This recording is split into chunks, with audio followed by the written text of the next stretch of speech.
Star cricketer Virat కోహ్లీని పోలిన వారి ఫోటోలు అప్పుడప్పుడు సోషల్ మీడియాలో హల్చల్ చేస్తుంటాయి. కానీ తాజాగా వైరల్ అయిన ఫోటో మాత్రం క్రికెట్కు సంబంధం లేకుండా నేరుగా టీవీ స్క్రీన్ నుంచి వచ్చింది. టర్కీకి చెందిన ప్రముఖ నటుడు కావిట్ సెటిన్గునెర్ ఒక టీవీ సిరీస్లో కనిపించిన సన్నివేశాన్ని చూసిన నెటిజన్లు అతన్ని కోహ్లీగా భావించి ఆశ్చర్యపోయారు. విరాట్ టీవీ సిరీస్లో ఎలా అంటూ కామెంట్ల వర్షం కురిపించారు. ఈ హంగామా రెడ్డిట్ వేదికగా మొదలైంది. ఒక యూజర్ అనుష్క శర్మ భర్త టీవీ షో అరంగేట్రం చేశాడు అనే క్యాప్షన్తో కావిట్ సెటిన్ స్క్రీన్ షాట్ను పోస్ట్ చేశాడు. ఆ ఫోటోలో కోహ్లీని తలపించే కళ్ళు, గడ్డం, ముఖ ఆకృతి, హెయిర్ స్టైల్ చూసిన నెటిజన్లు ఏకంగా ఇది కోహ్లీ అని ఫిక్స్ అయ్యారు. ఇతను కోహ్లీ కాదని నమ్మించాలంటే ఎంతో కష్టమే అంటూ కామెంట్లు పెట్టారు. మరికొందరు ఇది అసలు కోహ్లీ కాదు, టర్కీ కోహ్లీ అంటూ హ్యూమర్ జోడించారు. వాస్తవానికి ఆ ఫోటో డిరిలిస్ ఎర్తుగ్రల్ అనే తుర్కీ హిస్టారికల్ డ్రామా సిరీస్కి సంబంధించినది. ఇది 2014లో మొదలై 2019 వరకు 5 సీజన్లుగా ప్రసారం అయింది.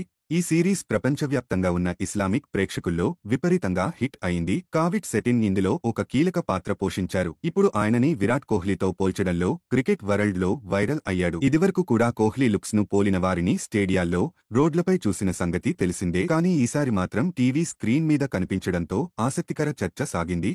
ఇలా సెలబ్రిటీలు ఎంతటి ప్రభావం కలిగిస్తారో, వారి లుక్స్ ను పోలిన వ్యక్తులు ఎంత విపరీతంగా వైరల్ అవుతారో మరోసారి రుజువైంది. దీనిపై ఇంకా కోహ్లీ లేదా అనుష్క నుంచి స్పందన రాలేదప్పటికీ ఫ్యాన్స్ మాత్రం ఇప్పట్లో ఈ పోలికని మర్చిపోరనడంలో సందేహం లేదు.